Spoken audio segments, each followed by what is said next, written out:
பாலும் தெளிதேனும் பாகும் பருப்பு இவைநாளும் கடந்துனக்கு நான் தருவேன் கோலம் செய் துங்கக் கரிமுகத்து தூமணியே நீ எனக்கு சங்கத்தமிழ் மூன்றும் தா.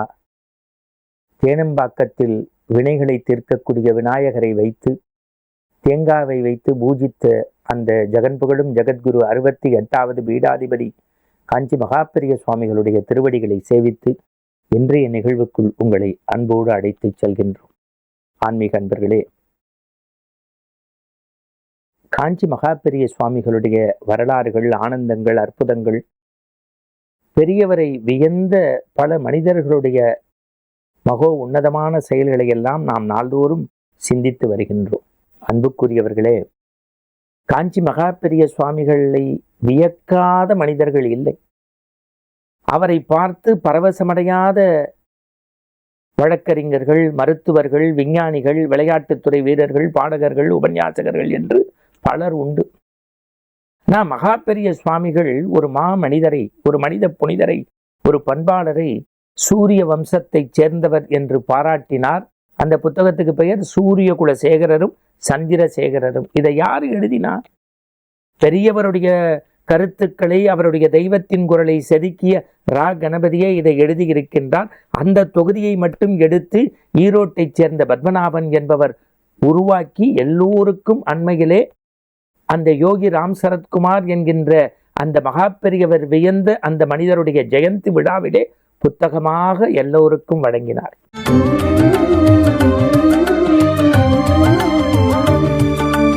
காஞ்சி மகாபெரிய சுவாமிகள் எவ்வளவு பெரிய மாமனிதர்.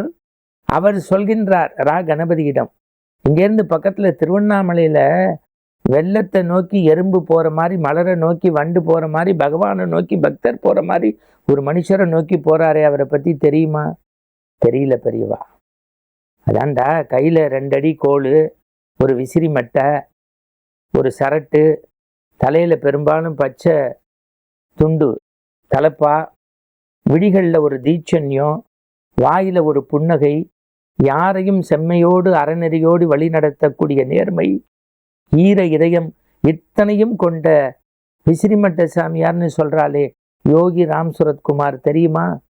அப்படியே துடிச்சு போறார் ரா கணபதி. ஏன்னா கணபதி பெரியவருடைய அணுக்க தொண்டர். ஆனா பெரியவர் ஒரு மகானை பற்றி வியக்கிறார்னு சொன்னா முதல்ல யோகி ராம் சரத்குமார் அவர்களை பற்றி இன்றைக்கு தெரிஞ்சுக்கணும். ஏன்னா பெரியவர் சொல்றார், வடநாட்டிலேருந்து அப்படி திருவண்ணாமலைக்கு வரார். ஆரம்பத்துல ரமண மகரிஷியின் மீது அன்பு கொண்டாலும் கூட அரவிந்தர் மீது ரொம்ப பற்று கொண்டார். பிறகு ரமணர் மீது ஈர்க்கப்பட்டார். 59-60களில் வந்தாலும் ஒரு 10 ஆண்டு அவருடைய வாழ்க்கை முள்ளிலும் காட்டிலும் மேட்டிலும் அடைந்து தெரிந்தது. பகவான் காஞ்சி மகாபெரிய சுவாமிகள் சொல்றார், உண்மையான யோகின்னு தெரிஞ்சுக்காத ஊரா இருக்கேன்னு வருத்தப்படுறார்.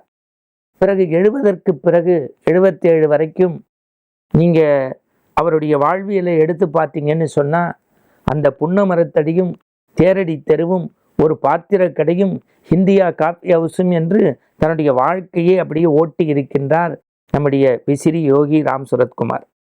அவருடைய அணுக்க தொண்டர்கள் ஒரு 4-5 பேர் உண்டு. அவர்களோடு காலங்களை கடைக்கின்றார்.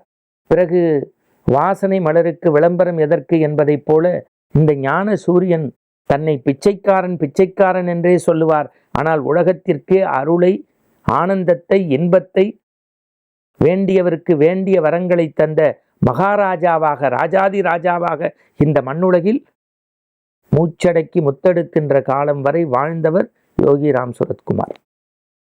அண்மையில அவருடைய ஜெயந்தி பெருவிழாவை ஈரோட்டில் பத்மநாபன்கிறவர் மிகப்பெரிய கோயில் எழுப்பி, இந்த பக்கம் சூரிய குலசேகரர்னு அவருடைய உருவம், அந்த பக்கம் சந்திரசேகரர்னு மகாபெரியவருடைய சிலை உள்ள போனா யோகி ராம் சரத்குமார் அப்படியே தன்னுடைய தீட்சண்யமான விழிகளில், அருள் கடாட்சமான கரங்களில் அப்படியே கம்பீரமாக காட்சி தரக்கூடிய திருக்கோயில் கோலாகலமாக அமைதியோடு ஆனந்தத்தோடு பேரின்பத்தோடு அந்த திருக்கோயில். பிள்ளை வரமா அங்க போனா கிடைக்கிறது, திருமணமா கை மேல கிடைக்கிறது, வியாபார விருத்தியா, உடல் நோய் குணமாகணுமா, வீட்டில் மகிழ்ச்சியா, அப்பேர் பார்த்து பார்த்து கட்டி இருக்கக்கூடிய அந்த பாசிட்டிவ் வைப்ரேஷன் பார்களே, அது கோவில் முழுக்க நிறைந்திருக்கிறது.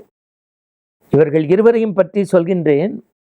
1985 வாக்குல சந்திரமௌலிங்கிற பெரியவருடைய பக்தர் சொல்கிறாரு, நான் திருவண்ணாமலை புறப்படுறேன்னு, கொஞ்சம் வெயிட் பண்ணுன்னு சொல்லிட்டு ஏகாம்பரேஸ்வரருடைய பிரசாதமும் காமாட்சி பிரசாதத்தையும் கொண்டு வர சொல்லி இதை கொண்டு போய் யோகி ராம் சரத்குமார்கிட்ட கொடுத்துருங்கிறாரு.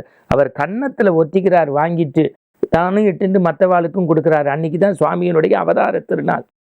எப்படி தெரியும்னா, ஒரு மகானை பற்றி இன்னொரு மகான் தான் அறிந்திருக்க முடியும். ஒரு 3 மாதங்கள் கழித்து அதே சந்திரமௌலி வராரு, சொல்றாரு, நீ உடனடியாக 600 ரூபா பணத்தை வாங்கிட்டு நேரா திருவண்ணாமலை போய் ஒரு காரை வச்சு விசிறிசாமியை கூட்டிக்கிட்டு நேராக கும்பகோணத்தில் இருக்கக்கூடிய கோவிந்தபுரம் போ, அங்கே இருக்கக்கூடிய போதேந்திரால் சன்னதியில் போய் ராமநாமம் ஒலிக்கிறதை கேட்க வையினார்.